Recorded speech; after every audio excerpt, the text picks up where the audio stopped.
What point are you going to be at when you decide this might be sad?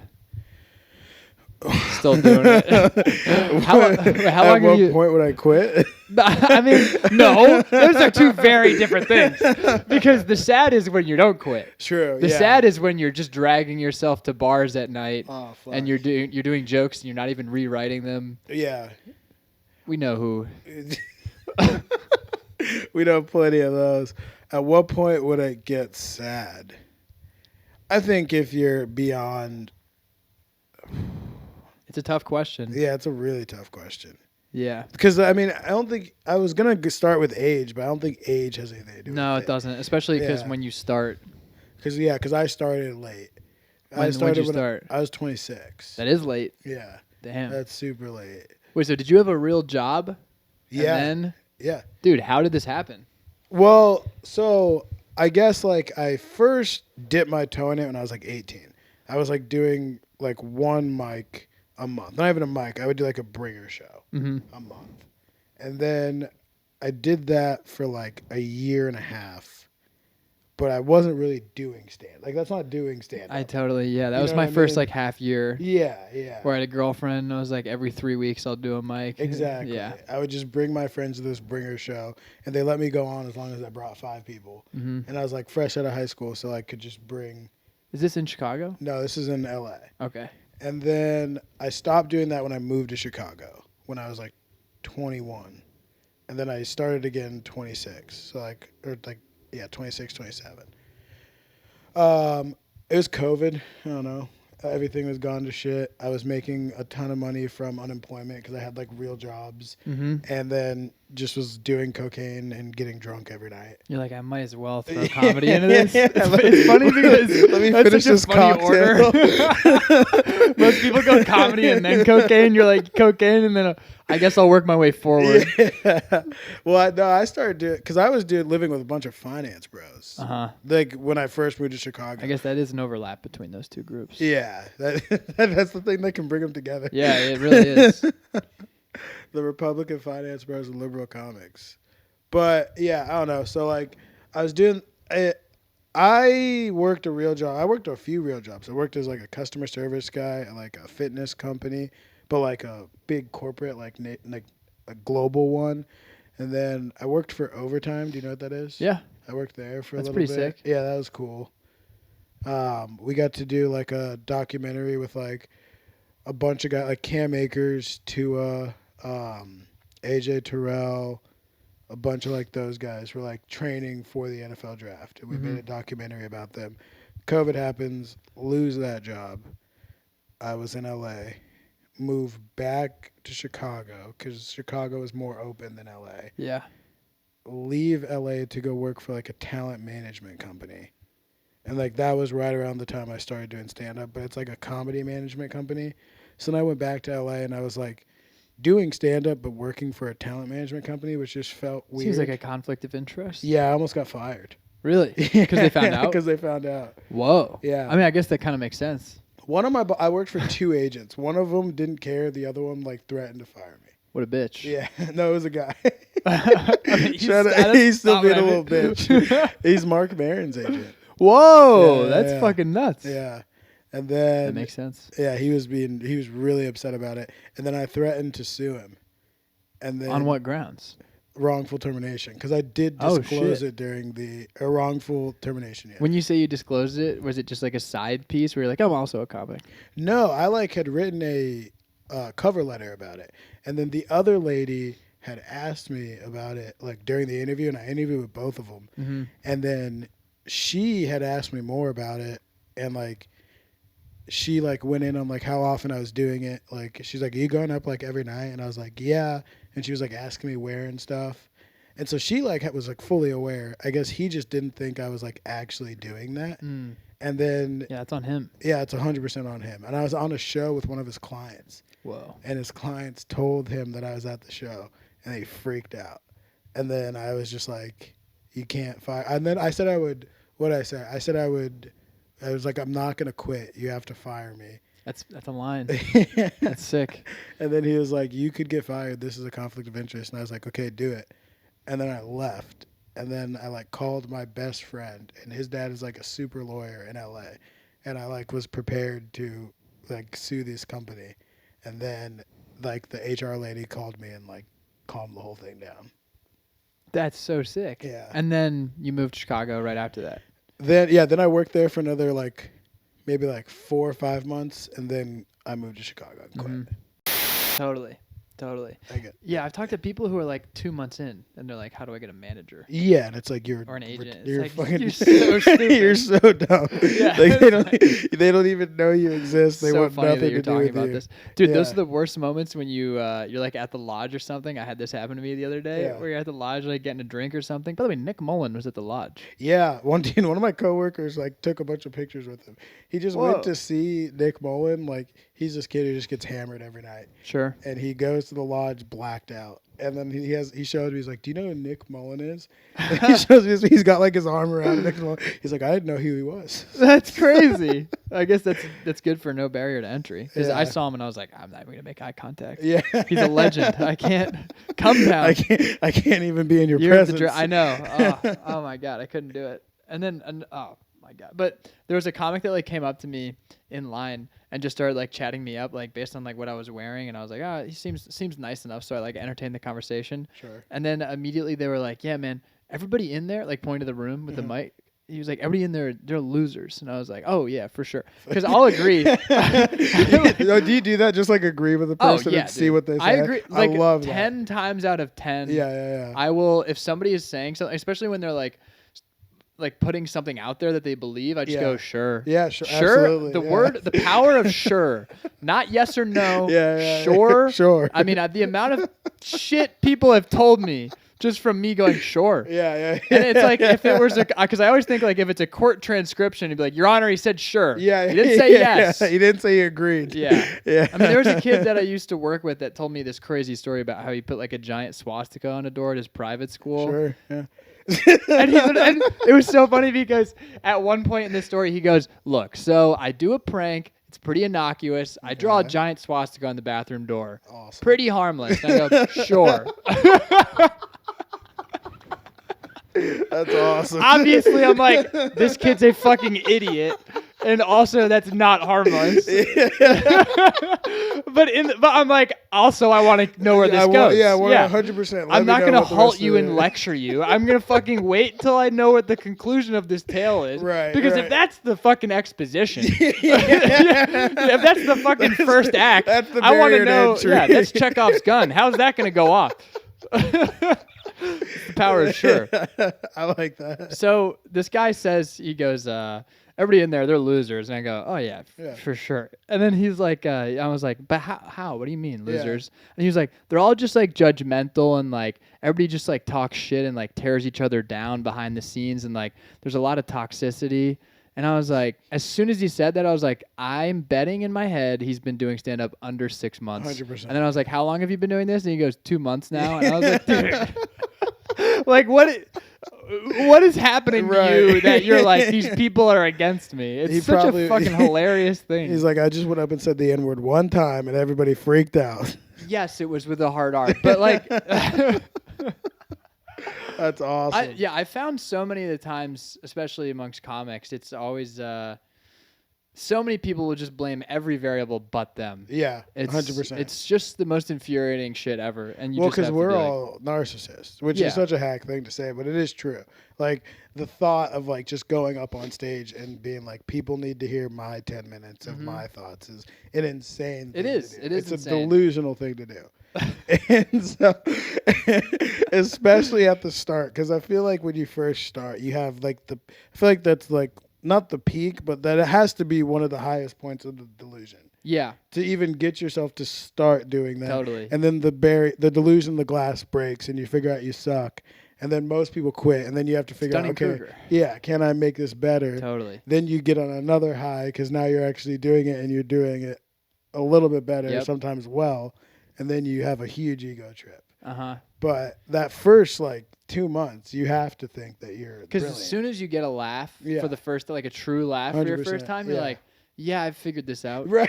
You know what I mean? You don't think, and it's also funny because whenever you fail, you think of every single circumstance that would lead to you failing. But whenever you do well, Right. that was me, man. You know what I mean? It's not like that was a good room or these people are right. drunk and they like me and they're my friends or whatever. Whenever you succeed, you only think I am the variable. Whenever you fail, it's everything. I feel like everybody else. Yeah, exactly. It's like every other variable.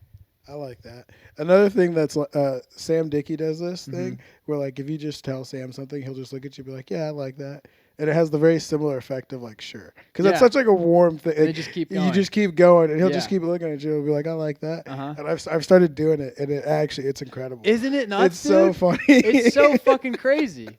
I do it to people at work all the time. Like they'll come over and like complain about our boss, and I'll just be like, "Yeah, I like that," and then they'll just go so deep, and then I'm like, "Whoa, I did not." Yeah, it's just that thing of they're telling you, they're like giving you like bait, and they think that you're biting it, but you're sort of just like, I would like to know. Yeah, I want to know how you feel about this. 100%. I just want to hear more of what you're going to say. I don't agree. And then yeah, exactly. Like I don't necessarily think he's a total dickhead, right. but I want to know exactly how you think he is. Exactly. Dickhead. And then tell me the extent. Based on that, I can tell on you. Right.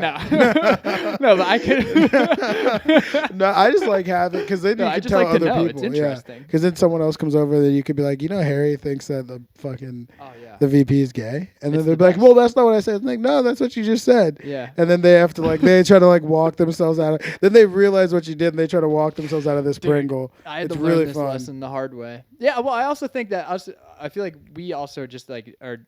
And I hate saying this, it's also hack, but like we're a little more aware than the average person. Sure. And so like when they're saying that to us, we're already ahead of them 2 steps and been like, I know this is going somewhere. That's why I want. It's not just like an innocuous statement that has no follow up. Right. Yeah. I know that whatever you're saying, it's sort of like there's a whole bunch of shit behind that. 100%. And I want to get through to that. And that's what I want to know. I don't care what this front thought is. Because you're presenting this to everybody. Right. And some people are gonna be like, okay. Right. And you're gonna be like, shut down. Exactly. It is. Mark Norman talks about this. He's like, there is a weird thing that happens when you're a white guy, where other white people or just like anybody, they'll say something like really racist to you, and you'll be like, "That's so fucked up." But it's crazy how much you trust me. Yeah. Like you know what I mean? It's like you immediately do understand that there is a level of trust, right? Because they wouldn't have said that otherwise. They wouldn't. Yeah, they wouldn't have let that out. It's very weird to be like, "That's super fucked up that you said that," but it is kind of.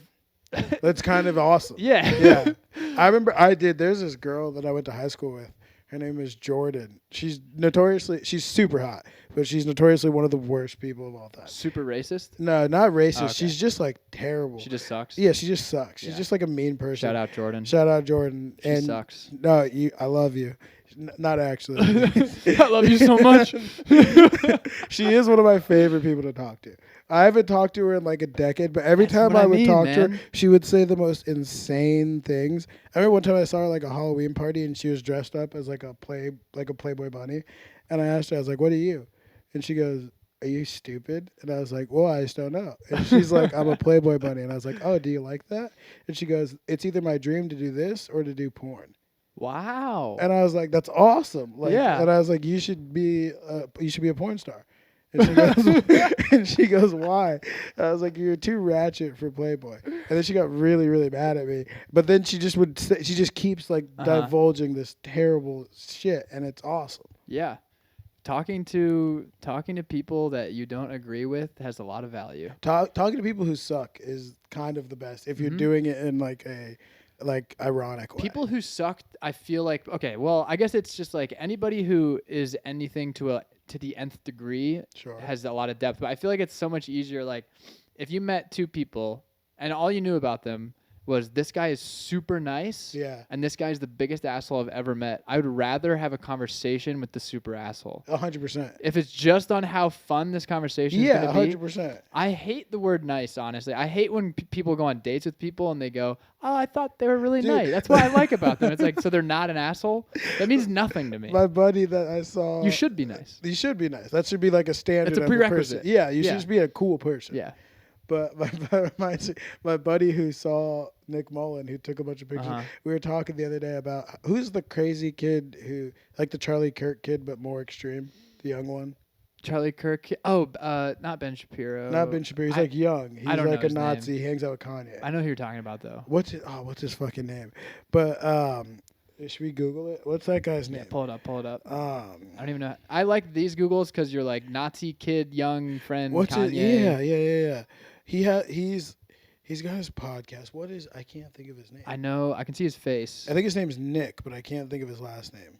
Fuentes? Nick Fuentes. Yes. Boom. Okay, so we did it. My friend Connor and I, my coworker Connor and I, were talking about how I would love to get a beer with Nick Fuentes. I just want to see just get him drunk. He doesn't drink or anything, but I would love to just see put a few drops of alcohol on this kid. And just let's see how deep the shit that he spews. Mm-hmm. Obviously, super racist, super anti-Semitic. Don't agree with anything that he says, but I want to see how far down the well. The depth of this well of just information being spewed out of this kid that is just completely racist and anti-Semitic. I want to see how far it goes. Mm-hmm. I think that'd be awesome. That'd be a great night. If you were just in a basement one night and he was just sitting in the corner, you're hanging out with a bunch of the boys and he's there, and I'd be like, oh, I'm gonna talk to this kid all night. You guys occasionally poke him. You go, what do you think about Leah Thomas? Yeah, exactly. All right, that's enough. Okay. Chill, Nick. We're gonna go back to having fun. So, what do you really think about Michelle Obama? Yeah. Don't make those noises. Why is there foam coming out of your mouth? What's wrong, dude? No, she's a great first lady. I actually really respect, because you can always end it with your side of the conversation. It's just no, Michelle Obama was the first lady, very elegant, great. And then they just look, they get the face of realization that you were not on board with their shit the entire time. Oh, that's the best. Yeah, at the very end when you go, I actually don't agree with any of that. I don't agree with anything you said, but thanks for sharing. I'll never actually do that. Yeah, I'll always be like, all right, see you later, man. I'm big into I'll be super nice to your face, and then I've literally had people be like, you're so great because you never judge, and I'm like, that's so true. I've got to go do a mic, but and then I literally go on stage and go, this fucking guy. He's the biggest dumbass I've ever met in my entire life. Right. And they're like, yeah, but you don't judge. It's like, well, no, I'm not going to judge you to your face. Not to your face. Because you wouldn't tell me all this crazy shit. 100%. But it would be crazy not to judge. Right. And everyone judges everything all the time. That's all life is. Yeah, it is true. Yeah. I do think there's something kind of narrow-minded about not even entertaining those conversations. What do you mean? I feel like a lot of people that hold themselves to this high standard. I mean, I've worked with some because at climbing gym, super liberal people where they're it almost, it's the thing where they go so far around one dude. I mean, this one kid, he's got all the pins and stuff. Mm-hmm. And also thinks I'm racist because I do comedy. Classic. Because you can't be black comics. Exactly. Dude, why am I not black? It would solve so many of my problems. But so... and then it's funny too, is I brought in Sam and I was like, yeah, Sam Beaver, yeah, well, we got one, right? I was like, pretty good. What up? Oh yeah, but so he thinks he's super progressive, and then there was this super Jewish family that came in and super down the street they look Amish, Jewish. Okay. So they come in and they're getting set super nice. Yeah. And as they're filling out the waiver and stuff, this kid says to me, he's like, ugh, Jews or something like that. And I was like, because of Israel. And I was like, bro, that is, you've gone so far now that you're now generalizing an entire group of people based off of this region. And that's the entire thing that you claim to hate. Yeah, you're doing. But you're doing it because you believe your intent is good. Yeah. But you're being on the racist. Right side of it. You're being racist, but you're on the right side of racism. Dude, there's so many people that are on the right. They think they're on the right side of racism and sexism. I mean, you can be both. What Israel is doing to Palestine is wrong. That is bad. But However, that does not mean that all Jewish people are bad. Isn't two that things simple? can be true and wrong at once. I know. You don't have to hate all Jews because it seems. I'm gonna clip just out of context. Don't put this on the internet. You don't have to hate all Jewish people because of what the Israeli Jews are doing, and also, dude, that's just such a what. Oh, that's such a beyond my scope. That whole situation. That too. Dude, you guys have been fighting for years about. I don't know. I'm not part of either religion. Set this out. Yeah, this is not. And I'm not saying I have opinions, but way, yeah, it's not even a way of you guys duke it out. It's just I do not know. I'm an idiot. Yeah. I do not know enough about what you guys are actually fighting about. I don't think most people do. It's like the historical legacy of them fighting over this piece of land. It goes so beyond my depth of knowledge Yeah. that all I can look at as the present day is that the fucking barricade around Gaza is wrong. Mm. Bombing each other is wrong. Like what they did to Israel. I shouldn't Dude, be saying this. You're it's saying so this wrong. like you've been accused. Yeah, I know. I'm like trying to. Isn't that like, funny describe, though? Yeah, It's like even whenever you're with talking people, about it, whenever I you're feel around like, other yeah, people, yeah. it's like you're saying about like the Grammys. Whenever you're like in a situation where you're like surrounded by a bunch of people who are like well informed, Right. every time that you even like half present an opinion or something, they all look at you and you're like, well, now I have to like articulate this. Yeah, right. Well, exactly. I don't know. I feel like they're the Death Star. Yeah. That's Darth Vader. Right. And he has a red lightsaber, so he's bad. So he's I feel bad. like it's super obvious. Right, I don't know but- the depths of it. But where's the Emperor? Because he's bad too. True. He's on a complete. I don't know where he's at, but I'm sure he's not. Guys, doing, have you thought about where the Emperor is? sure he's Is not anybody doing on this anything except great. for me? Oh, let's stop talking about Israel. That's the thing. So that's the other thing is like, dude, my favorite conversations.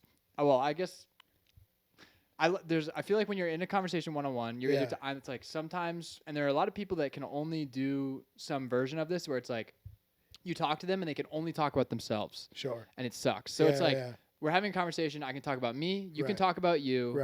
Right. Or we can talk about another A complete other thing. Yeah. Then of those things, you can talk about something that's important, whatever your perception or relative, whatever that means, or stupid and meaningless and doesn't really have any weight. And that's my favorite conversation.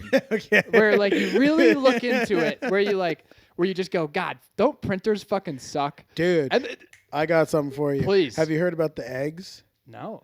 All the eggs are bad, dude. I just bought eggs today. What kind of eggs? I literally ate eggs 10 minutes before you got here. Do you know the brand of eggs? I follow this guy. Should I go look? Yeah, go look at the brand of eggs you got.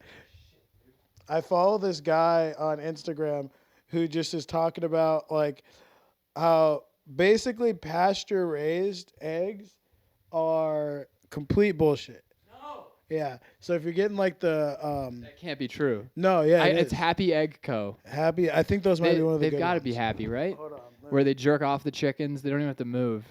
Well, actually, I guess they do move a little bit. They have treadmills and stuff.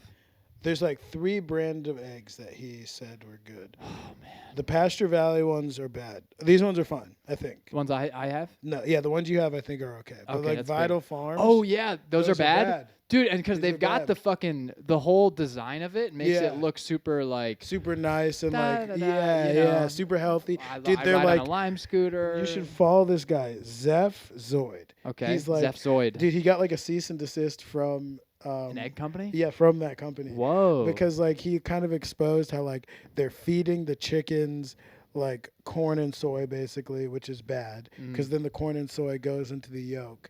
And they're doing that because the corn and the soy that they're feeding them makes the yolk look more orange, which is typically the sign of a healthy egg. So it's not actually healthy. It's not it just actually looks healthy. healthy. It just looks healthy. Those pieces of shit. Yeah, and it's like really fun. And they're like those eggs are like $12. Yeah, they are. Yeah, they're the most like expensive ones. Yeah, but they're like terrible for And you. so all the people that are super uppity are buying those. bad eggs. And because they have, as you like the packaging, you see that packaging and you go, I know who those eggs voted for. 100. You know what I mean? That's what they're going for. And you just those eggs hang out in coffee shops. 100%. And They live in Logan they have Square. Piercings in places you didn't know you could get piercing. Dude, yeah, Logan Square. I've gone on like a weird food journey. Like this happened over like the Christmas break from work. I fell into this like weird rabbit hole, basically exposing how all the food is like bad. Yeah, like and I just kept scrolling. Dude, I haven't eaten like anything out of a bag, like any like snacks or anything like that, in like over a month, Define like a month and a half. Like basically all I've been eating is like meat directly from like the butcher at like the deli. Whoa, that's and sick. like fresh bakery bread and like vegetables. I've lost like 15 pounds almost. No way. Yeah. So like you go to a butcher and the guy pulls it off a hook and slaps it down in front of you. All I've been eating is like I go to Whole Foods, go to the butcher section. They like pull one of the steaks out. I like buy a steak or like a chicken breast, and then I'll get vegetables, mostly Brussels sprouts, and then like fresh baked bread from the bakery. What's the deal with bags? So Plastic? partially plastic, but I don't know if this is true. I want to be most. Disclaimer. I found this video showing that like they're remixing the food. So like expired food, like if crackers go bad, they like grain them up into where they're just like grain or like sand again, and we'll use that to make new crackers and slap like a new date on it. Yeah. So like like it's like the Big Short thing where like they have like a pile of like the CDOs, and as long as there's enough of them, they can say it's diversified, even though they know it's all shit in there, and they just slap like a new rating on it. They're basically doing that with the snacks. Humans are so good at this shit. They're so good, and so basically, I haven't eaten like any. I don't know. This fucking the Instagram guy that I follow, I haven't eaten like anything like Pop-Tarts, Doritos, all stuff that's like just blatantly bad for you. Yeah. But like any of that shit, if it comes in like a box or a bag, I'm just like spooked on food right now. Mm-hmm. Spooked on food. Yeah. Yeah, I don't know if there's anything. Jet's Pizza. Dude, Jet's Pizza sucks so fucking bad. I love Jet's Pizza. Oh, dude, I can't even get into it. Because I'm from New Jersey. Okay. So I like real pizza. Yeah. And then so like pizza out here is generally not good. Sure. But then I work at that climbing gym and like Jet's Pizza is right by us, so they all get Jet's Pizza, and I see it and I'm like, that's not even like pizza. That's so gross looking, dude. So you don't like deep dish then? I like deep dish. Okay. I mean, okay, the deep dish thing is, I have to really. You gotta fucking light some candles, put a bath bomb in, fucking massage my cock. Like, deep dish is a fucking event. Okay. You know what I mean? Yeah. I want to just walk in and get like buy the slice and fold the slice and eat it while walking. That's what I want to do. They don't have that here though. They have, I know like, it Prince sucks. Street. Have you ever go to Prince Street? Is that ever? like tavern style where there's like a square in the Prince middle Street, with no crust? it's a really like Instagram-y spot. It started in New York. It's like really like it's in West Loop, but it like started in like Brooklyn, I think. Yeah. It's like real Instagram-y like style place, but they have like foldable like New York slices. Foldable New York. But then they also have like the grandma style, which is like the kind of fluffy. It's like kind of like Jets, but like a little bit smaller. You know what I'm talking about? It's like this big. Yeah. I'm not gonna get. Where are you at on bagels? Oh, my favorite bagel place is Gotham Bagel. Where's that? They have like 4 of them in the city. The one I go to is in Gold Coast, off of do you know like off of Division and Dearborn, so kind of by like Zany's. Okay. Great bagels. There's a place called Bagels in Bialy. Ooh, have you been there? It's like real New York bagels. Really? Yeah. Where's Calhoun that at? put me onto it. It's in Skokie. Wow, I'm gonna drive to Skokie. Dude, that's how much I value bagels. That's how much I value this shit. This is how I know you don't care. What do you mean? We can't. That's absurd. No, it's not. How For a often real are you bagel? driving to this place? It's to get okay. It's just bagels? like a fun thing if you're all fucked up, except for one person, and of course. And then we're like, well, let's go get bagels at 11 p.m. on the Tuesday. Oh, they're open late? That's the thing. Oh, that's gas. And there's one guy, and it's also one of those places where you walk in, and it's a grumpy guy who doesn't want to talk to you. That's and awesome. He does the order, and it's just all on paper, and there's no like even machine this place involved. That fucks. And you're like, dude, I know this is good. Yeah, if I was drunk at 11 p.m. and someone was like, let's go get bagels, and maybe even high. Yeah. Then I would go. But like a Sunday morning, I'm not gonna drive because usually I go on Sunday morning. Yeah, that makes sense. Like a nice little walk, get some coffee. Dude, we used to. I mean, we had such good bagels where I grew up, and my mom. This was such a smart move because when my parents got divorced, we would half the time at my dad's. We were like weekends at my dad's, and then she would. Parents are divorced. They were divorced. Yeah. Are they back together? No, he died. I like how hopeful you were, though. You're like, maybe it's a success story. Damn, Harry, I'm sorry. No, it's totally okay. Did I know that? I'd Did you probably talk about not. that on stage? A little bit. Okay. I kind of gloss over it. Okay. Yeah. Okay. Because I haven't figured out how to make it funny yet. Yeah, that's but fair. I'll dive into that. I'm also not related to him. Whoa. Yeah. Oh, I did know that. Yeah, okay, I did know that. So when normally people start to piece it together when I mentioned that part. Yeah. Test tube baby. Yeah. But yeah, so she would pick, and living at his house was like a nightmare. Okay. Especially relative to hers. Like hers was you're running through a field of dandelions and there's sun shining and there's a down. You're in a Downy ad. Sure. And But she would pick us up. This is such a smart move, and she'd just have bagels ready to go, like from Pennington Bagel. So you just get in the car Wednesday morning, super early before school. Yeah. You just get in the car, immediate bagel. Oh, such a good move. That's such an East Coast Such a good move, dude. And like I grew up in California, so like breakfast burritos were the big thing. Breakfast burritos. Breakfast burritos. There's this place in Seal Beach, California, Nick's Deli. Mm-hmm. Best breakfast burrito of all time. What's your breakfast burrito? I would go bacon, egg and cheese, salsa, extra cheese, toasted. You got to get it toasted. Of course. So they put it on the grill, kind of crisp up the tortilla. But their biggest one is chorizo. I don't like the chorizo one. I don't even know what chorizo is. I think it's some sort of ham. Or like it's like, I don't know. It's like some sort of like mostly Hispanic meat. Breakfast just needs to be quick. Quick? It's my big. No, dude, breakfast burritos are so good. Literally my goal in life, and we should talk about golf, but my goal, because as I've told you, my goal in life is to get so good at comedy that I become bad at comedy and great at golf. Yeah, but that's awesome. Aside from that, my goal in life is to get so good at comedy that every meal I can either really take my time to like make it as great as I want, or I pay somebody else to take their time to make it as great as I want. Having a personal chef would be awesome. My friend in college, Ryan Moran, shout out Ryan Moran, this buff kid from Minnesota.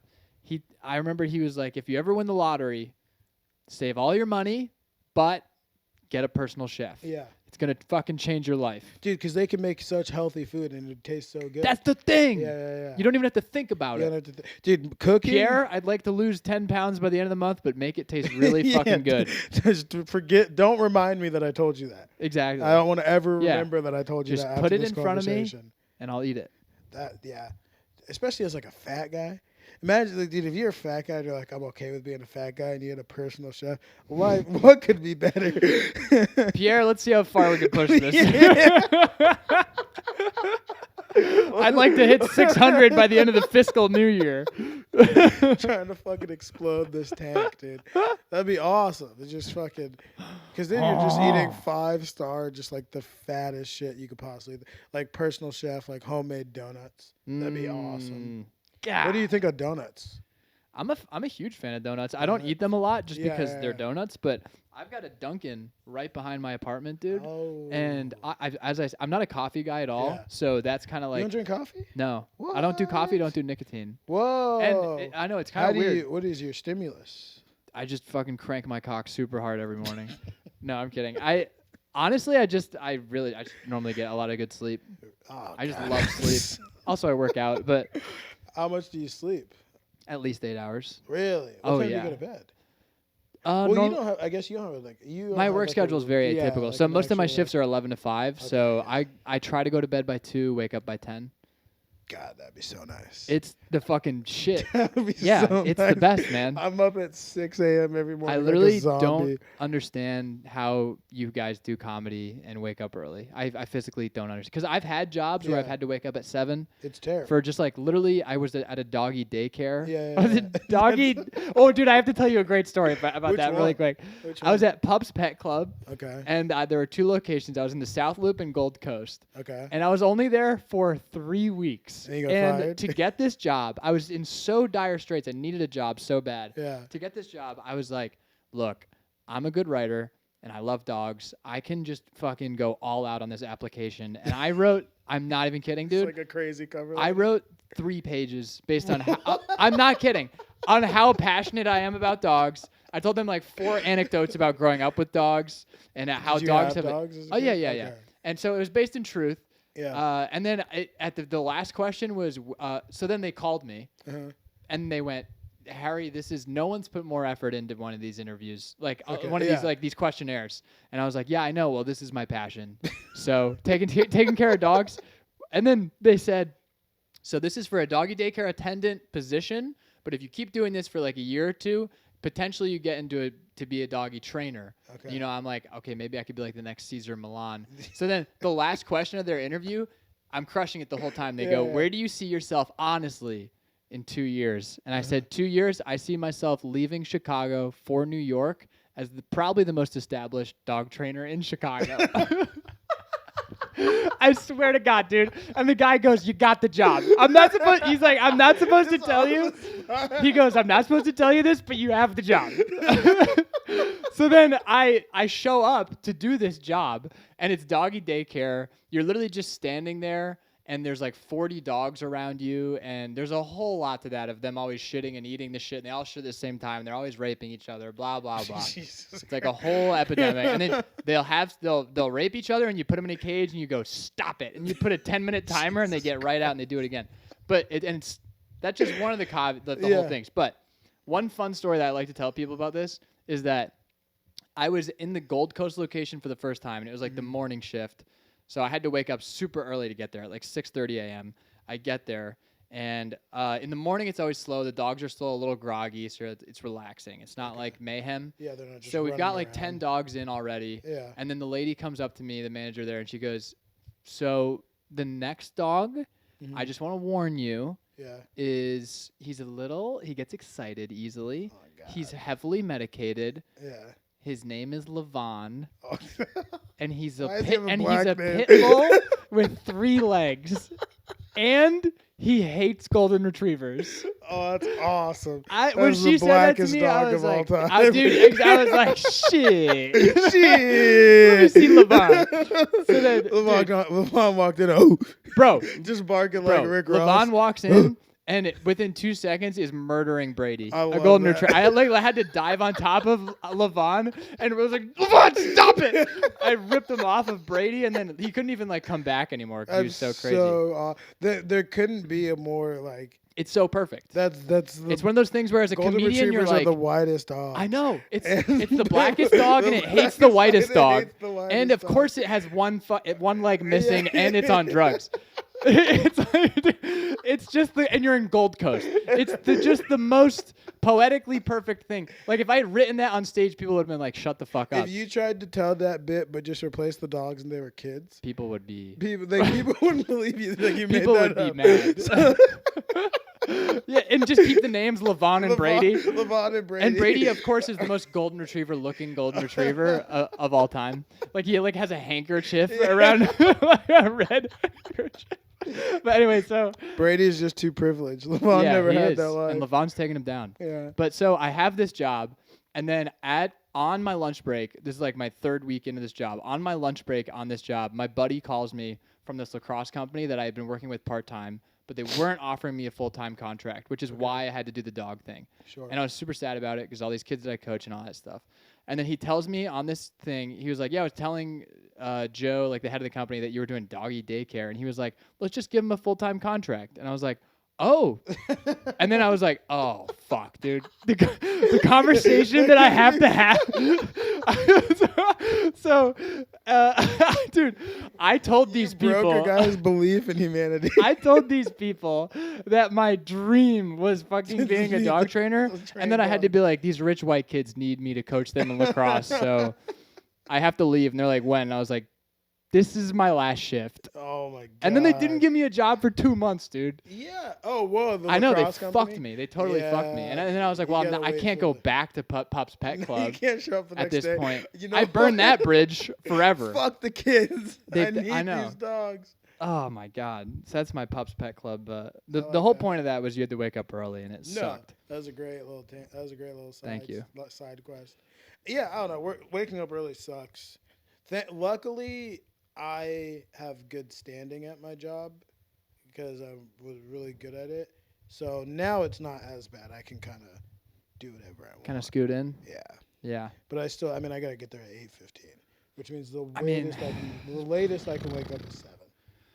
Are you what's your style getting ready? Are you, because I'm as little time as possible. I'm pushing this to the limit. I'm gonna arrive on time. Yeah. Like I'm cooking eggs furiously, shoving them into my mouth. I don't eat breakfast. Ooh, So I wake up, if I gotta be there at 8:15. If I'm at my house, because I live in Uptown and I work downtown on Michigan, so I will wake up at the latest of like 7, because I gotta get in the shower, and then if I take the bus, I gotta be at the bus by like 7:40, and that'll usually get me there.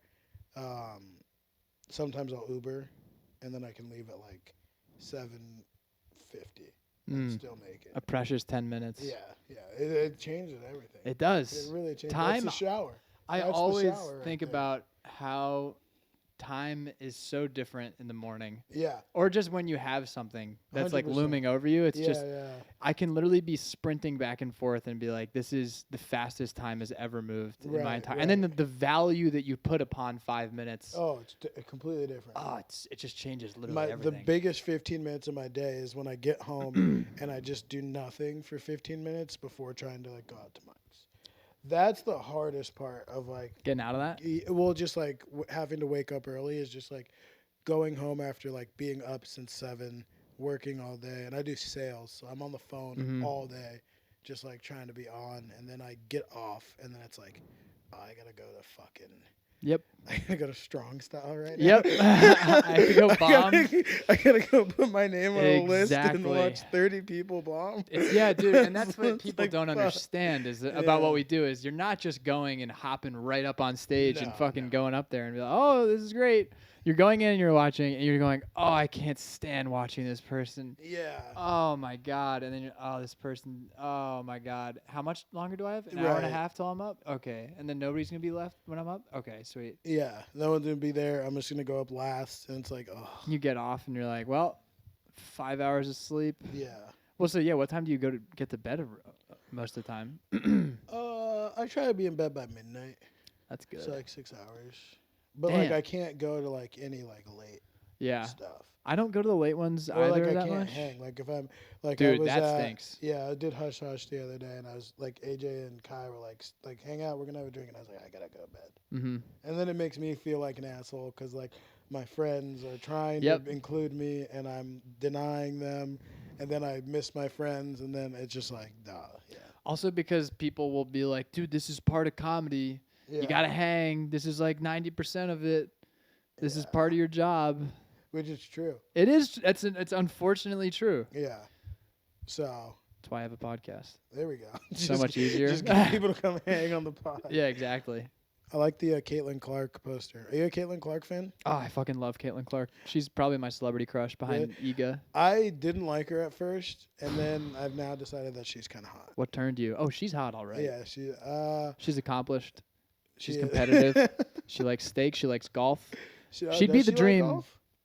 Oh, yeah. Oh, fuck yeah, I like that. She loves golf. Oh, hell yeah. I like that. Yeah, what turned you? Well, can I really quickly tell you how I got the poster? Yeah. Because it's a fun little story. And it's also funny, the girl I'm seeing was, we were on the... random collection of posters. I know, it's so random. There's just my Opa. What is that? That was from Vouch, when I got Vouch at the Laugh Factory, and my friends saw me, and then Dan Donahue's the guy on the left, and that was literally the moment. He likes you, right? Yeah, that was the moment he asked me to open for him at Zany's. Oh, fuck yeah. Yeah. And just the fact that got caught on camera while shaking my friend's hand. Yeah. And when he asked me, I was like, and my friends were like freaking out because I had never done Zany's or Laugh Factory up until that point. And then my friends were like freaking out, and I was like, just you don't have to freak out. And he was like, no, freak out. Yeah. And I was like, yo. That's tight. and then Mark Normand. Mark Normand, Soup to Nuts. I remember that too. I was like sad, like a year into comedy. And I was like, damn, I suck. I don't even know what bits I want to do tonight. And I was sitting in the parking lot of my old gym. Mm-hmm. And I saw this guy on Facebook in the Chicago scene say like, I'm not going to be running my mic tonight because Mark Normand's at the Vic. And I just was like, I had no money too. And I was like, fuck it. I just got Mark Normand tickets. Hell yeah. Is he is he like your guy? Is he one of your favorites? Stand-up wise, it's honestly like kind of hard to watch him now because it's so formulaic almost. He's almost like Seinfeldian. Yeah. But I mean, Tuesdays with Stories and We Might Be Drunk is... Tuesday Stories and We Might Be Drunk are great. I can't watch more than like 10 seconds of a stand-up. He's a great stand-up comedian. I'm not going to shit on Norman. I respect him tremendously. His grind and his work ethic. It's just not for me. But the style of it, and also because we see so many people copy his style. Yeah. And I mean, I almost copied his style. What about this one? What is that? My buddy's a big Grateful Dead fan. Oh, is that what that's from? Yeah, he went to like their last show at Wrigley, and that's hand drawn. Whoa! It is a very weird color palette. It kind of fits though. I mean, it all does. red. It's kind of weird, yeah. And then the yellow. It's red and yellow. The Caitlin Clark. So I love CC. Sure. And Harold Patrick texted me, and he was like, "Are you going to be at Femi's mic this Monday?" And I was like, "Yeah." And he was like, I have a surprise for you. And I went, and it was gave that still to you? rolled up. Yeah, he just bought the poster for me. Whoa, that's And I was like, cool. well, now I have to hang this Yeah, up. that's nice. Yeah. Shout out Harold. Shout out Harold Patrick. Yeah, and the girl that I'm seeing, she was on the couch the other night, and she was like, I like how you have a crush on Caitlin Clark. And that's why it's really up there, just so that you that's can right. prove you're a feminist. I'm an ally. You're an ally to women's basketball. She's so talented. I mean, she's so competitive. She's so great. Dominance is so fucking sexy. Kids that I played with, there was a kid named Ben Luke who could shoot, I'd say, like 100 miles an hour. That's terrifying. It is Does terrifying. That hurt? Oh my God, yeah. When you get did you ever just get nailed with one of those? And, dude, I was telling the girl I'm seeing the other day about. Do you guys wear cups? Well, so I had this thing called a toolbox. It was called the Warrior Toolbox. Okay. And it's like a beefed up hockey cup, and then I put a specialized. It's called like has like banana the Nutty Buddy inside. So I had the two best things in the market because as a goalie, dude, you don't fuck around with that shit. I mean, there's some people that were like, I don't wear a cup if they're a defender or something, and I saw them get hit in the cock, and it was like, dude, that's crazy. But you have to have as good of a setup. For sure, 100%. But I was telling this girl that I'm seeing, no matter what, how careful you are, at least like 5 times a year, you are going to just get rocked in the cock. Harder than any human. I mean, I've been hit in the dick and balls harder than 99.99% of the human population. Jesus Christ. And dude, you want to like bouncers? Yeah. Because it'll go under and hit under, so there's nothing you can do to protect it. Yeah. And there was this one practice where our team was not playing well, so my coach was already fucking mad. Also, it's like February. Sure. So because our fall ball got pushed back because of COVID. And so my coach is already mad, and it's fucking freezing cold out. So everything hurts way more. Oh, and you're still out there practicing outside? Mm-hmm. That's crazy. On an old turf that's literally an ice rink. Oh. And like you can see this on Huddle, like it's because it's all clipped up.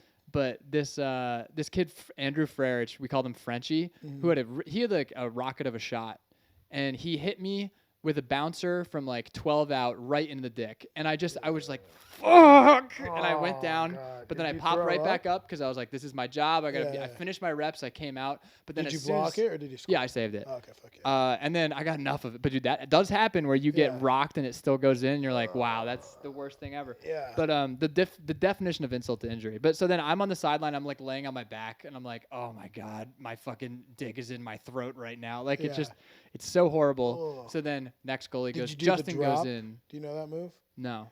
So if you get hit in the balls, you're supposed to like get picked up and just kind of dropped on your ass. No. Because your balls they reset into your stomach, and then if you drop, it resets. It drops. Duly noted. I took a sports med class, and this guy, his name is Mr. Hansen.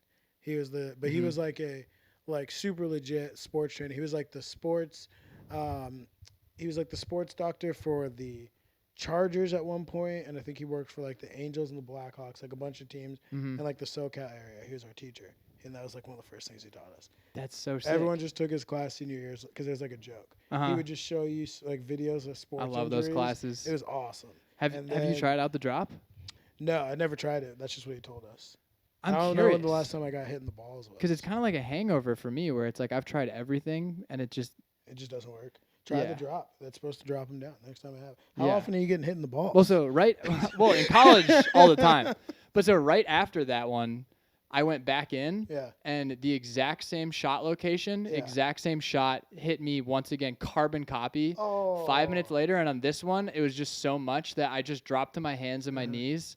And you can see it on the film, and my coach just yells, "Crawl off the field! Crawl off the field!" And it's just me on all fours, just crawling to the end line in just excruciating You're fucking this pain. up, No, Harry. literally. He was so mad at me. He was like, "Save it with your stick if you don't want to get hurt." And then, of course, I talked to Frenchie about it. He's like, just save it with your stick. Like, there's no sympathy at all. It's like, dude, everybody should have to get hit this hard in the dick. Dude, I love youth sports. It's just a bunch of like grown men just bullying young children. Just way too passionate. Yeah. Way too passionate. It's awesome. And the kids really believe they're going to war. Yeah. So when they leave, when they lose, it's dark. I remember my little league. We caught a guy. There's this team, the Yankees. They had this kid who ended up playing pro baseball. Nice. And then this other dad who was like the president of the league or whatever. They caught that dad embezzling money Whoa. from the league.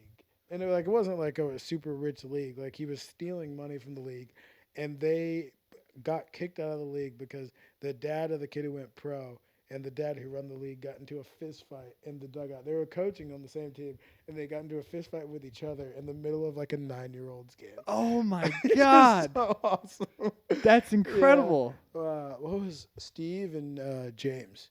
James Viestra and Steve Rivera. All I want to see is the aftermath of their wives in the car ride home just being like, Steve, what the fuck, Steve? Well, one of the kids, their kids in the back with the eye black still on. Yeah, just like kind of just. Yeah, just like with a Gatorade and Big League Chew. Chris is the best. The son of Steve, he's the best baseball player I know. Mm-hmm. I've ever played with. He's in the show, right? You said he played in the show. He's not anymore. Yeah. But at one point, he played. Isn't it crazy how the kids that you see growing up that are just like that you're like, I don't know how you could be better at this sport, and then they like barely make it, and then they're like not even a starter, like, and you're like, who are the fuckers that are fucking star? Like, who grew up playing basketball against Kevin Durant? Yeah. Who is that? I take my Zen out.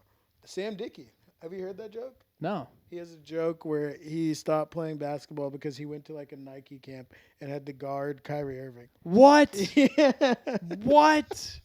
That's nuts. Sam was like an elite high school basketball player in Minnesota. Or like elite's like a strong word. I think he. It's also funny because it's Minnesota. It's Minnesota. Yeah, exactly. Like, you're the best white kid. I think Minnesota has some good hoopers though. Tyus they Jones definitely is do. from there. Every place has good kids. Yeah. But he said he was at like a Nike camp, and the guy was like, "Today you got to guard the point guard of the other team. His name's Kyrie Irving." That is so nuts. Yeah, he has a great joke about that. It's really fun. That's a real moment of this is a different level. Yeah. I remember the kid Chris, like he was like Barry Bonds when we were like 11. Like you literally couldn't pitch to him because he would just hit a home run. What is it like to be that kid? You know? Awesome. What is it like? Now he's a cop. Hell yeah, brother. That's what it's like. You're at the top of the world at 11. No, you make it to the MLB, and now you're a retired cop. You're a retired pro baseball player and a cop, dude. What a fall from grace. He thought he was going to be in the show for his whole life. I know, that's so different. He thought he was going to be Derek Jeter. That's so different. And now he's a cop. Dude, that's what's nice about comedy is you can sort of convince yourself. Like when you're a kid and you're watching the NBA and the NHL and the NBA, even up until like way too late, you're still like, it's just a group chat with some. You get text on that thing? Yeah. I know. Are you an Android guy? Yeah, I am. Oh, yeah, that makes sense. Let me put do not disturb on. No, you're fine. Yeah, it's Garmin, tracks my sleep, heart rate, and all that jazz. You're a big jazz. sleep guy. Do you use a Whoop? Whoop. No, I like saying it though. Whoop. I used to use a Whoop. The Whoop bothers me because there's no utility on your wrist. Yeah. It's just a thing that you have. I would only wear it to sleep. Uh-huh. I would like use it. You're saying this in the past tense. What happened to your Whoop? Yeah, I still have it, but I don't wear it when I sleep anymore. Why not? I lost the charger, and then once I lost the charger, I stopped paying for the subscription because you have to pay for the subscription every month to get access to like all the data and everything. I also don't like that. Yeah, and then I found the charger, but I was like, I'm not going to start paying for the subscription because I had lost it for like 8 months, and then I found it, and I was like, I'm okay. Yeah, what a shallow I was victory. Sleeping better ever. Dude, the thing was annoying though. Does yours send you like messages about your sleep? No. Like, so if I like would go out to drink, it can like tell when like you drink. Like by like your sleep. And so I would wake up the next morning, and this thing would send me a notification, be like, "Looks like you had a little too much to drink last night." Shut the fuck up! Wow. It was like really passive. Who are you? Aggressive Yeah. and annoying. It would send me like those little fucking things. That's funny. Mine doesn't do that, but it does do something that I hate, and I don't know how to disable it. Where whenever my heart rate gets too high, it sends me an alert on my watch that says, "You seem stressed out. Try a breathing exercise." That's annoying. And it's always when I'm like talking to a girl or something. You're being a little bitch right now. Relax. Yeah, where I'm like, I really don't want this to, and then they'll be like, "What's that?" And I'm like, "Nothing." And then I get more stressed, and it sends it again. Like it keeps sending it, so it's just this cycle of like, awesome. It's like take a fucking breath, man. It's like when someone's freaking chill out, out. and She you're like, likes you, dude. You gotta chill. You gotta chill. It's like, just be yourself. I know. That would be cool if it could tell you were talking to girls, and it was just like, don't overcomplicate things. You're like, thank you. Ask questions. Okay, good. Yeah. Yeah, that would be a productive feature. Yeah, Just I don't gives you like like that. a line to use. Yeah, that'd be sick. I'm sure somebody's figured that out. Sure. I mean, the classic of like my buddies actually did some form of this where like one of them went on a date at a restaurant or a coffee shop, and the other two got a table across from theirs just to like see what was going on and like text them stuff. Him, like when she went to the bathroom, they're like debriefing, like, you got this, man. That's like that's fun. A chick thing to do. That's I know awesome. It is. Yeah, they have fun. That's awesome. It's not a bad idea. Yeah, it's kind of invasive, but it is. Yeah, she just starts opening up way too much. You're like, oh man, we know about her daddy issues now. That's not good. I wish she hadn't told me that thing about her uncle. Dude, I have you learn so much by failure. And sure. I went on this date with this one girl who was really, really hot. Okay. And I remember there were two places where I really fucked up. And she was trying to hint very heavily at stuff. Okay. And in both places, I completely fucked up. It was like a video game where you have the two options. And I took the bad option both times. Because she gave me two options. And the first one was she said, she was like, I'm kind of a freak. Nice. And what I should have said was, prove it. Yeah. Instead, what I said is, really? I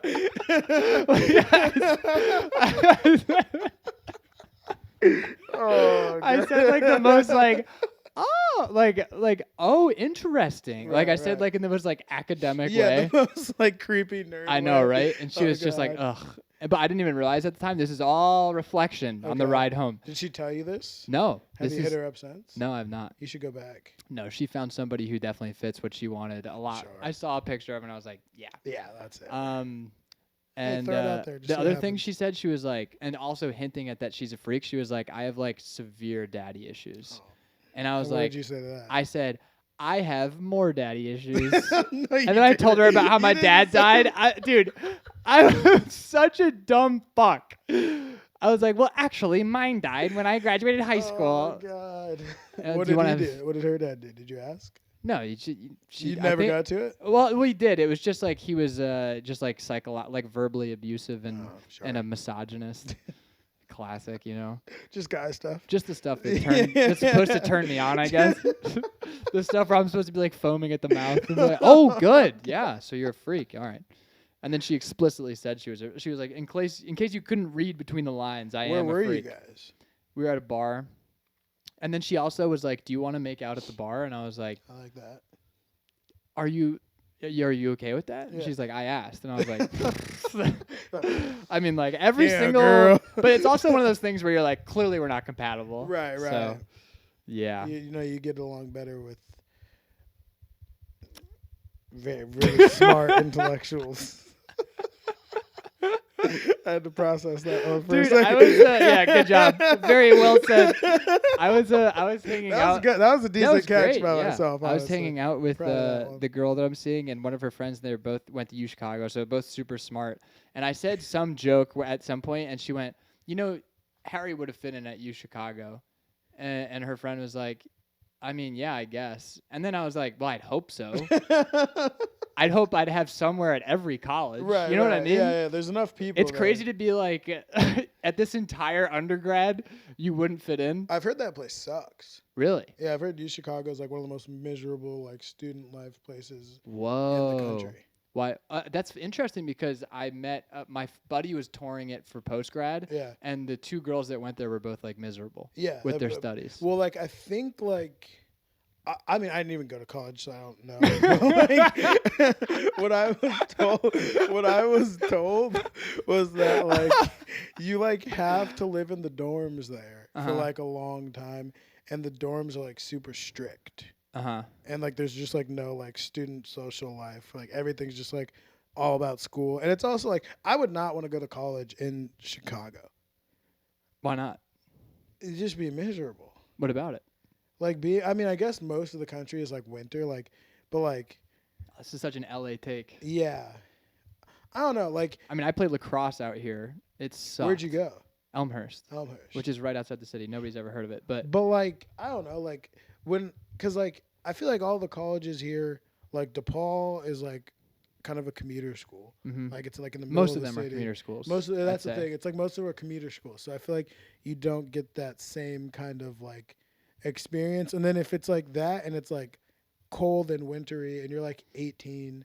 Like I feel like I don't know. I feel like you want to be in like the middle of nowhere. Yeah, yeah. I feel like all the colleges that like seem like they're like I've heard Miami, Ohio is like it's like where the fuck is that? Yeah. It's like I've heard it's really fun. Also, but it's like, fucking such bullshit to have Miami in there. Yeah. I went to Miami. Where? Ohio. Ohio. I hate how they say that too. Come they say on. I went to Miami. It's like, I know oh, a really? girl. I know a girl that. Yeah. A bunch of my coworkers do that. And it's like you fuck off. No, that's so true though, because like at my school, and it's like a running joke that me and my lacrosse teammates have, especially my friend Marcus, where we would just be like, we know why we're here. Right. We're playing lacrosse here. What the fuck are all of you doing here? Because there's not. I mean, there's nothing to do. It's fine, but and as you said, like most of them were commuters. Like the majority of our undergrad. Exactly. I was like, so they would go to York, which is down the road, and then they would go to Elmhurst. So I was like, so you're just always in high school. Right. Like this is no different. It's literally the exact same thing, and you don't play a sport.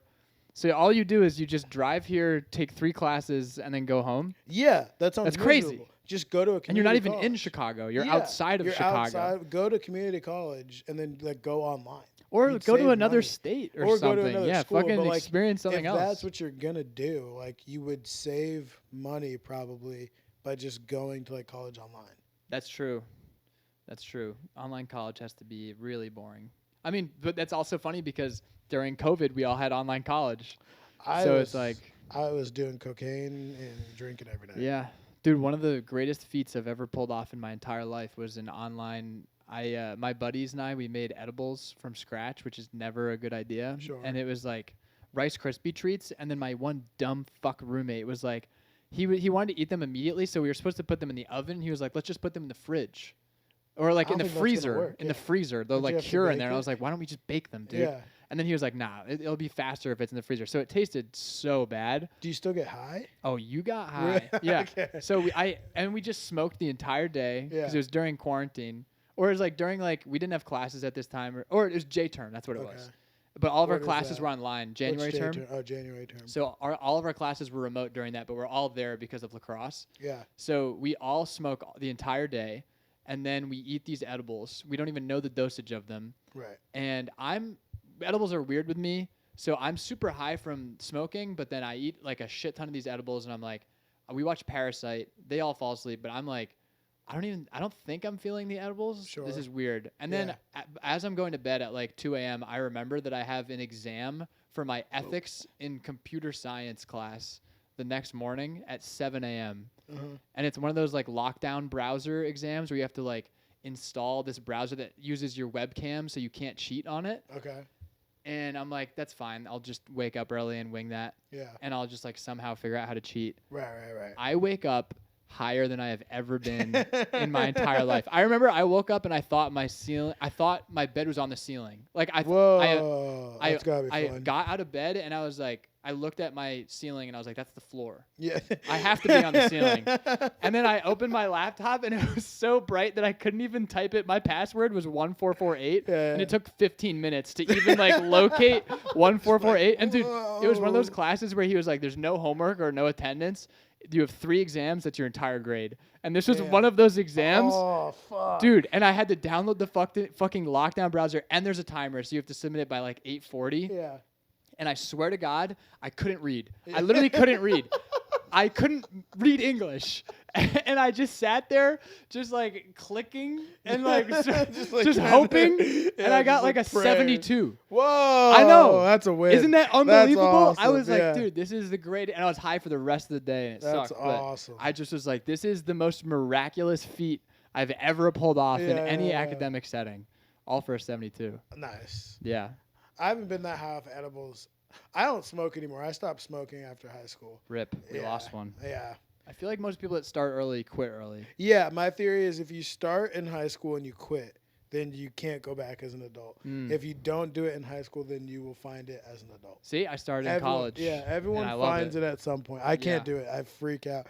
It makes me feel like I'm like 16 again. I'm just like, I just feel like an adolescent child. In what way? Like not in like a wondrous. No, youthful... not in like an anxiety way. Like I'm a loser. Why am I still doing this? Yeah. I like doing what? like why? Like I'm just like, why am I high right now? I need to call my parents. I'm such a disappointment. Like I feel like I'm in the same place that I was like 2 decades ago. Feel like you haven't progressed. Yeah. That's I've kind of gotten to a point with weed where like I used to be able to just smoke it constantly and always just be like, this is the best. I'm gonna write and get shit done. Yeah. And now I have to sort of like take a couple days off. Okay. But when I get it after that couple of days, dude, I went to Japan and I was away for 2 weeks. This was like in early November. They don't have weed out there? It's illegal. Oh shit. And so it was just like this thing where it's like an involuntary tea break. Mm-hmm. And I just remember I got. That's so crazy to think of weed still being illegal. Isn't it? I know. It's like, wild. You're like, why? this is so upside down. Yeah. Like, what you guys are like the happiest, fun-loving people ever. Just chill out. Yeah. You know? Like, why? And of what course, do they think's going to happen? And it's like you have alcohol. But yeah. Whatever. But when I got back, the first high back just from that 2-week hiatus, dude. Good. Holy shit. And I immediately started writing. Like, I immediately just was like, stand up, stand up, stand up. And when I mean writing, I'm just thinking. Yeah, but just like putting ideas down. But yeah, just like writing them down. Yeah, I got high. Like I have like this little pack of joints. Do you know what Lowell smokes are? Mm-hmm.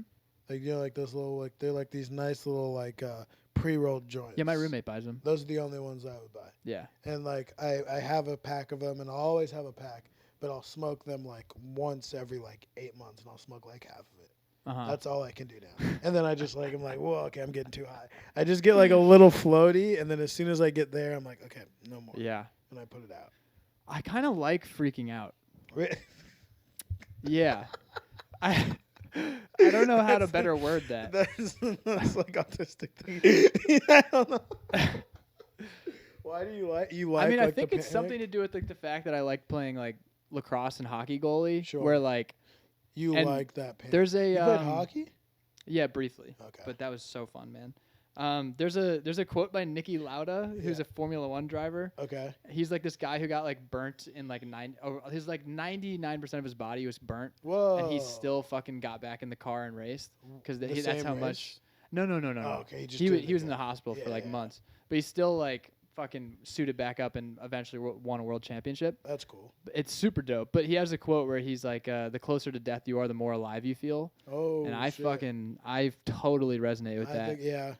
Most of the time when I tell people that, they're like, that's the dumbest thing I've ever heard. No, that makes sense. But whenever I get high and I'm like too high and I start freaking out, like I'm sitting right here and my roommate's door's open and I'm like, is that a body? Right. Is there a person laying in there? Who's your roommate? Where's he at? He's working right now. He's going to get back around 8. What does he do?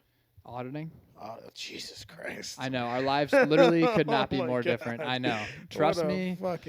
I know. Yeah. God, he's a CPA? They're like, no. I don't even know what the terms He tells me about his job, and it's just like, it's the hardest thing in the entire universe to pay attention to. Do you know what an audit is?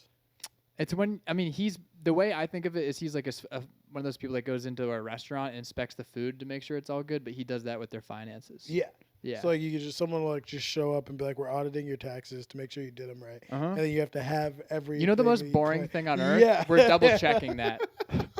God. How is that even He also works like a shit ton of. I know. I'm like, isn't AI gonna. AI is for sure going to eliminate that. But also just like, what kind of person is like, that's my dream? It's not his dream. It's not his dream. I want to go check I don't think in it's on anybody's people. dream. That's the thing. How do you even fall into that? It actually kind of stinks because him and I used to like sit on our. I hope he doesn't come home while we're having this conversation. But him and I used to like sit on our front deck and talk about how we both wanted to do stand up. Oh, and he didn't do it? No. Oh, damn. I know. And like him and another one of my friends also wants to do stand up. Right. And hasn't done stand up. And they made like a pact together to do stand up this year. They're not gonna do it. No, they're not. No. It's probably for the best. I mean, dude, I don't know. You can start late, but if you really want to do it, I feel like it's hard to keep you off the stage. Yeah, that's the thing. So like when I got back from Japan, I was just like, I fucking need to just do an open mic. Yeah. I need to do it. You shouldn't do it unless you have someone should tell you not to do it, and then if you still do it after someone's described like how shitty it is, and you're still like, I want to try it, then it's like, okay, you'll find yourself doing it. Going back to like, that was the first question you asked me. Like, at what point does it become sad? Yeah. That's such a good question, man. I think it's different for everybody. Totally. But I mean, if you can't put together more than like 10 minutes at a certain point, even that, like a solid 10. Yeah. Yeah.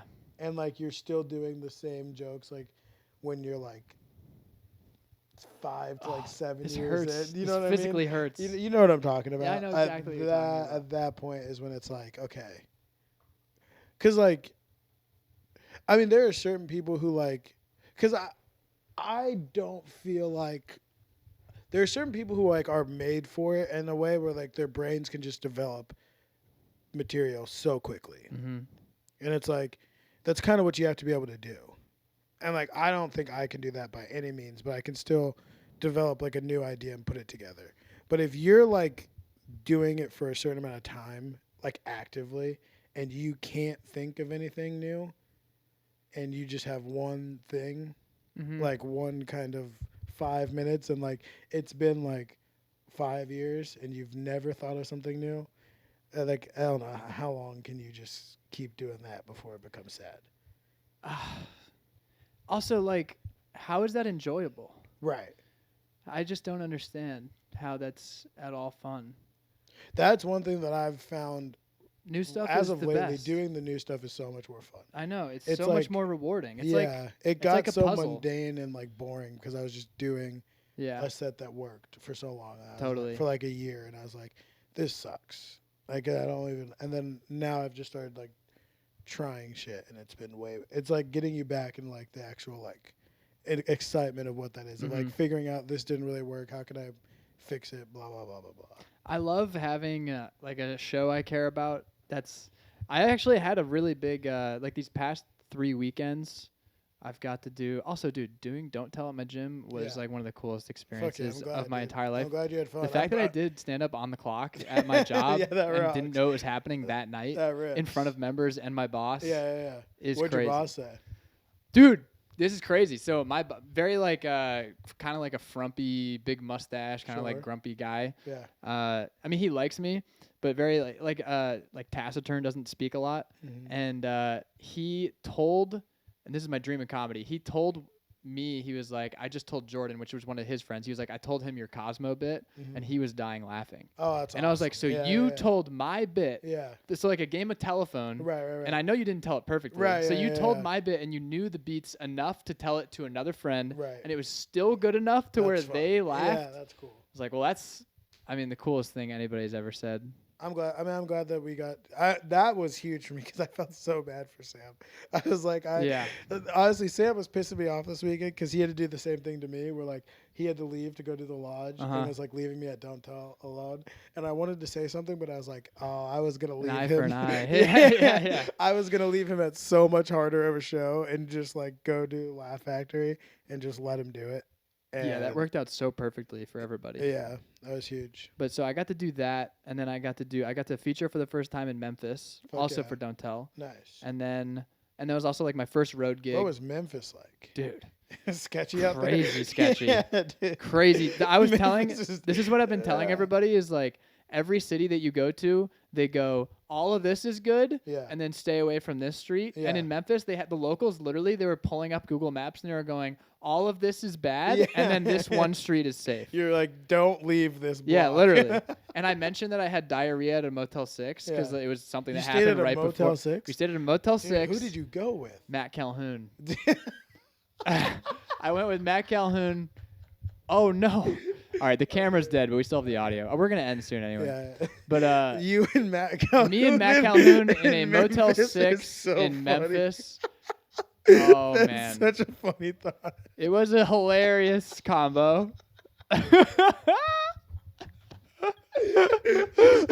thinking of like a group of like Memphis thugs, like just gangsters, like we're marks. Like just coming across you and Matt Calhoun. They told us that too. They're like, you guys are marks. You guys are gonna get. You have to be careful. I almost think that they wouldn't even like. They would feel bad for you guys. That's like literally a pack of like. Well, we went down this one staircase where there were 3 homeless guys, because it was a parking garage staircase. There were homeless guys on the stairs. Just niggas in Memphis finding you and Matt Calhoun on the corner, being like. That's the funniest thought. Yeah. There couldn't be 2 funnier people. And we went to like one of those like legit barbecue places where we're like the only white guys there too. Yeah. And Matt accidentally ordered the wrong thing, and he just had to accept it because he's not gonna go back up to the counter and be like, I didn't want this slice of cake. Yeah. So he just had to eat it. It was so funny. It's fine. It was so funny. Yeah, it was crazy, dude. Like everybody there didn't really want to be there, and the lady at the bar was like, "Yeah, just don't go out after 9 p.m." And I was like, "That's extremely early to not go out. Don't go to the bars. Just don't go out. Like after 9. Like they were saying, so it was surreal because you'd be walking down the street at night, and there was not a single person. There was like a fucking dust weed like blowing across. But if you looked in the windows, people were in the bars. It was just like physically don't be outside." Past after 9 p.m. Damn. Have you ever watched like those videos like the guys who like go to like the fucking like South Side of Chicago? Have you seen the one when they go to Memphis? No. Oh, it's awesome. I'll watch it. I'll send it to you. It's the sketchiest place. He goes to a crack house in Memphis. Oh my god. There's a legit shootout in the middle of the video. Oh my god. They just walk into this crack house, and there are these guys playing 2K. There's just guns everywhere, and it's just 2 goofy white guys who are like, "What's up, bro?" And they just all stop and look at him. It's like I almost feel like the only way to survive in that is if you are a goofy white guy. Yeah, like facts, it's like where you're so far not on the other side. So far removed from whatever they're like, is going on. We don't fucking care. Yeah, it's like if I went to Gaza. Yeah, I'd be in trouble at 2 Brown. You're right. I would have to. You don't look Jewish enough, but then they'd be like, "Well, he's not." No. Yeah. It's crazy that shit just exists. Yeah, and then the Motel 6 was so scary. Like every car in the lot had like some level of cosmetic damage of like a bumper's missing or like it's been rear-ended. There's like for sure someone selling drugs out of one of those rooms. And you had to like pay to even get into the parking lot with a gate to like scan in. And dude, because I was gonna shit my pants, which is why I talked about having diarrhea at the Motel 6. And when I said that, they were like, "Where are you staying?" Because there's not a Motel 6 in a good part of town, and so. I get there and I'm like literally like fucking I have to shit my pants. Yeah. And then the gate's not opening, so I have to go up, and it's like one of those things where you know in like jail when you call on the window and they have like the glass in the middle, it's like that to talk to the guy. And there's this young couple in front of me and the guy just keeps just spitting on the ground like right next to my feet, and I was just like nice, got it, awesome. And then we go in. How did you end up on Don't Tell Memphis? Crazy. So this guy DM'd me over like Christmas break, and he was like, "Hey, do you want to feature for Don't Tell Memphis in March?" And without even like checking my calendar, I was like, "Absolutely," because I'll just take any opportunity. Right. And I was like, "Where the fuck did this guy see me?" And I scrolled all the way up. I saw the date of him being like, "Hey, good set tonight," and it was Fresh Faces from September. Oh fuck yeah! Super, just like bing. Yeah, you never know how this shit's gonna happen. Right. And then, dude, today I woke up to a DM from an LA comic. Okay. And he like sent me all of his accolades, and I was like, "Why is he sending it?" And then he was like, "I'd love to be on your podcast." Oh fuck yeah! And I was like, "What? That's tight. How did you find my podcast?" I'll pull up his name. Yeah. I was like, "How did you find my podcast?" And he was like, "Oh, I saw it was nominated for the Gazellies, and then I watched one of your episodes, and I was like, this entire time I thought the Gazellies was kind of a meme."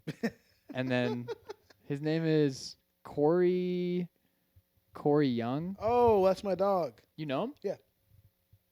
Yeah, he DM'd me this morning. Corey's fun. You should have him on. He's really fun. I'm going to. I literally was like, fucking hell yeah, dude. And then look at this.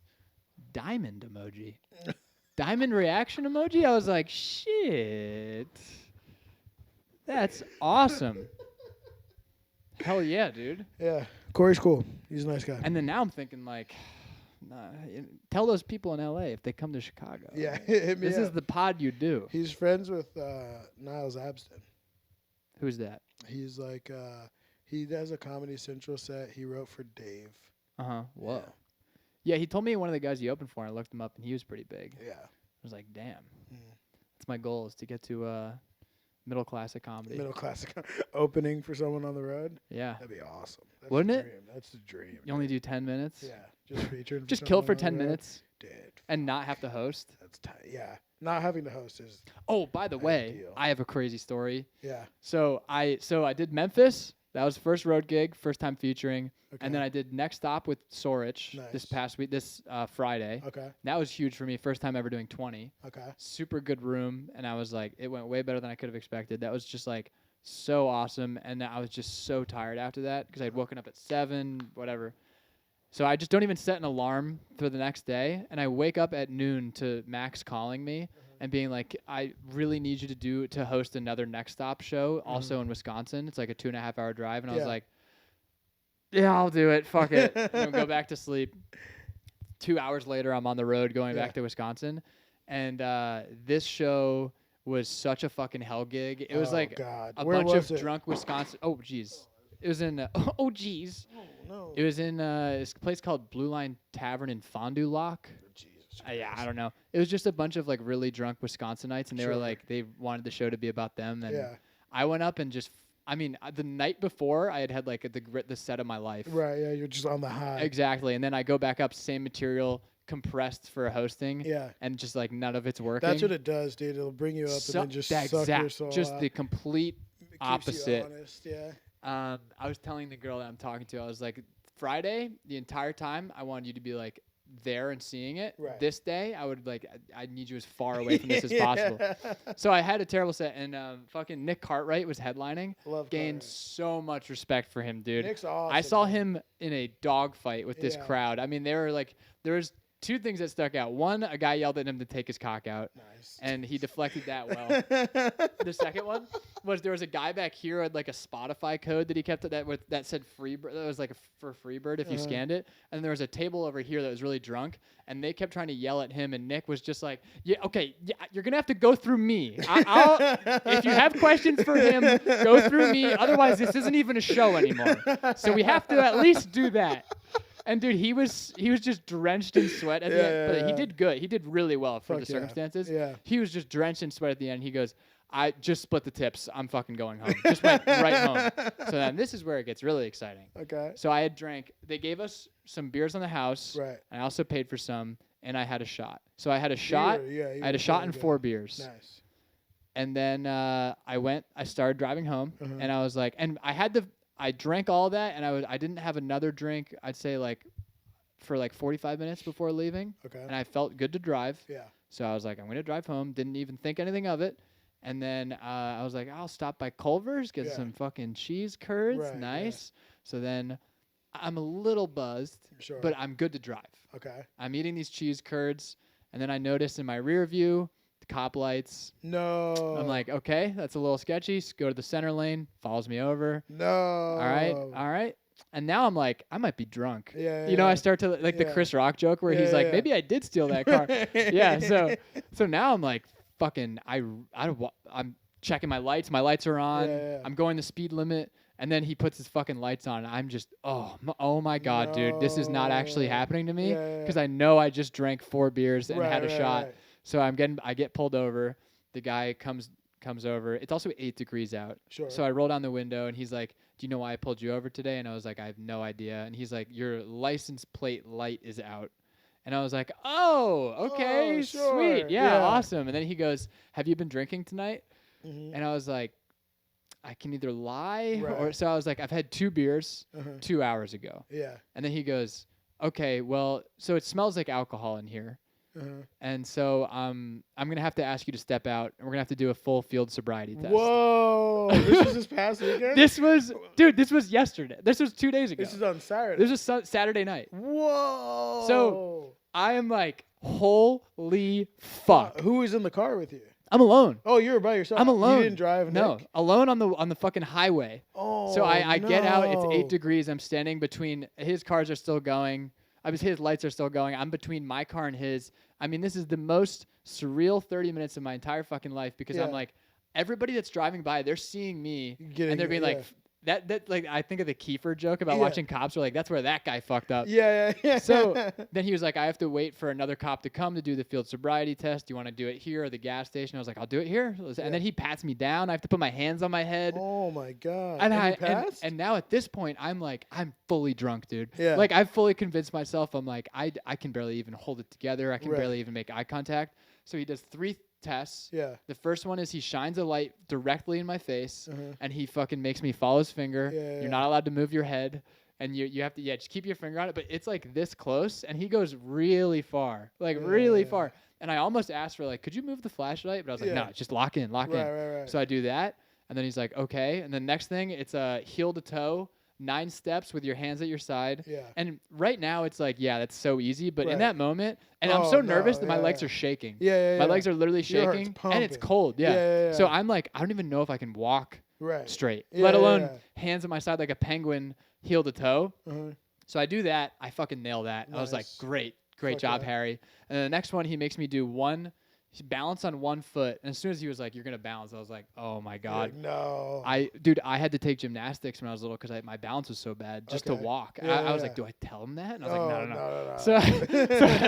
So I was like, so he made me balance with this foot up like 6 inches above the ground. Right. And he was like, you're going to count 1 1,000, 2 1,000. I'll tell you when to stop. This motherfucker let me go to 27 1,000. Oh my god. That is a long time. That's a long ass time. And at 23 1,000, I swear to God, I almost fell over. Like I caught myself, but I was so close to falling at 23. Yeah. So then he's like, okay, sweet. And then I'm like, dude, I fucking crushed it. I did all that. I get to go home now. And then he goes, okay, we're going to finish with the breathalyzer. No. And dude, I'm like, this can't be real. Like, and then he goes to get the breathalyzer, and I turn to the woman cop who's there, and I'm like, why don't we lead with the breathalyzer? Why don't you just exactly? I was like, why don't we just fucking know? If you blow like you're gonna make me do this dance. There's a number that you could blow where it doesn't matter. Exactly. Yeah. So then she's like, oh, because some people they're impaired but they're not technically drunk, so we have to see. And I was like, oh, whatever. Just lead with the fucking breathalyzer. Yeah. So then I'm blowing into a breathalyzer on the side of a highway at 8 degrees. And he's like, I need you to blow harder. We do it again. And then he holds it for me to see like the result. And it's like the thing going around the outside, like a calculator calculating. And I'm just like, I don't even know what number I'm supposed to be looking for. And then it says it's 0.035, the legal limit. And then he doesn't say anything. So I'm just staring at it. I'm like, what does that mean? He's like, well, the legal limit's 0.08. So you're fine. Yeah. And I was you're like, way below. Holy shit, dude. Yeah. Because I was like 4 beers in a shot. Right. I don't know. I seriously don't know. No idea what that could be. So then he's like, if you're good to drive, you can go. And I was like, yeah, I'm good to drive. I'm good to drive. And then he let me. And then as soon as that happened, though, I was kind of like, and they found out that I did comedy because he was like interrogating me. He's like, why are you here? Where are you coming from? And I was like, I was doing a show. I'm a comedian. And he's like, what town? And I was like, I don't know the town. And then he was like, I need to know the town. And I was, dude, my phone was at 3%. Yeah, too. you're like, so I was trying to home. pull it up. Yeah. And then he was like, I need your insurance. And I could barely get my insurance. And then my phone died immediately. No. And then, but so the coolest thing is, so after that all happens, I'm like, wow, okay, I get to go home. That's great. I was like, I'm going to write a bit about this. This is 100%. great. And then they're like, do you want to keep the breathalyzer? What? And like the breathalyzer tube. Oh, yeah. So that he was like, just grab the tube, and he popped it off. I have the breathalyzer tube. Fuck yeah. Isn't that sick? That's like, dude, one time AJ and AJ and Max. That's a crazy story. Thank you. That was so nuts. 2 days ago. You should definitely write a bit about that. That's awesome. But dude, one time AJ took me and Max to Iowa. Mm-hmm. And we were driving back. AJ gets pulled over. Tells the cop, the cop's like, is there anything in the car I should know about? And he's like, okay, we're from Chicago, we're comics, I do have weed in here. Oh and my then, God. And then the guy's like, okay, I'll take that. So AJ gives him the weed and he's like, is there anything else? And he goes, well, one other thing, I have like mushrooms. And the guy's like, what do you mean? He's like, they're not like shroom. He's like, they're like the supplements, like the microdosing. And the guy's like, you mean like magic mushrooms? And he's like so blown away. He's like, wait. Why would he tell me this? Yeah, like then, dude, the guy takes it away from AJ. He's like, okay, I'm gonna need to do an inspection of the car. Can you pop the trunk? opens up the trunk. He's searching through everything, and then he goes, "Okay, I'm gonna need him to get out of the car." Points at me sitting in the back seat. Leaves AJ and No Max. way. Leaves AJ and Max in the car. Pulls me out of the back seat. They're in the front. AJ is driving. He's like, "I'm gonna need you to search your stuff." And he goes through my backpack and he's like, "Okay." What? Takes my backpack back, puts it back in the car, is like talking to AJ like at the driver window. And I like take a step forward. He's like, "I didn't tell you to step forward." And just like leaves me like 20 feet behind the What? car while he talks to AJ and Max and writes AJ a ticket. And then he's like, he walks away. And then like as he's driving off, he's like, "You can go back to the car now." That is like egregiously Just wrong. like, yeah, just That's like so wrong that it's like like comedically wrong. That's like it's. I was like, "Wait, what?" Everyone. He pulled me out of the car and just that's made me so sit out there. fucking. Oh my god. The closest I ever got to like a DUI. There's one night I got a DUI. I had that same. You got feeling. a DUI? I almost did. Uh-huh. I went to my friend Chris went to UCLA, and he invited me up. It was like, "Come to my frat's having a party. Come up." So I go up there. My dad's like, "I need the car back by 6 a.m." He told me not to go out. He had something to do in the morning, and I was like, "I'm gonna go back anyway." So I go up there, get there at like 10:30, get hammered right away. And I was like, "I'm just gonna drink a bunch the first hour, get hammered, and then not drink anything for the rest of the night." So I get way too drunk, like I'm blitzed. And then we leave the party, and it's like 4 o'clock in the morning. We leave his house. We go back to his apartment because I was like, "I'm gonna stay up. If I fall asleep, I'm not gonna go to sleep." Yeah. So we go back to his apartment, and I was like, "I need to sober up." And then I was like, they started smoking weed, and I was like, "Oh, that'll wake me up." Instantly. So I take like a bong rip, and then I'm like, "All right, I think I'm good to go." And they're like, "Dude, you're gonna drive home?" And I was like, "Yeah, yeah, yeah." So he walks me out to my car. I get in my car. I try to pull off, but it's like, have you been to LA? Yeah. So like the streets are all like fucked up and like really small and everything. It's in Westwood. So I try to pull out, almost hit someone, swerve right away around, like right away, almost get into an accident. Right out of the gate. Right out of the gate. And I'm like, "I'm good." So I'm good, boys. I'm good, boys. I'm going home. So luckily, it's like the middle of the night. No one's on the freeway. And it's like kind of like a straight shot down. It's like 40 minutes, 30 minutes with no traffic. So I'm driving, but it's like super dark out. It's foggy because I'm like driving along the coast. And so there's like the marine layer fog in the morning. And I can't see. And I miss my exit. Oh, no. And so then I end up down in like this other part of Long Beach where I'm like kind of just driving down. And I know where I'm going. I'm like, okay, there's like an exit and like maybe 2 or 3 exits up that I can take that one instead. I was like, I just have to make it through this 3 exit stretch, and then I'm like right there. I'm driving, and I'm on the freeway. There's no other cars, and I look in the rearview window just to like check.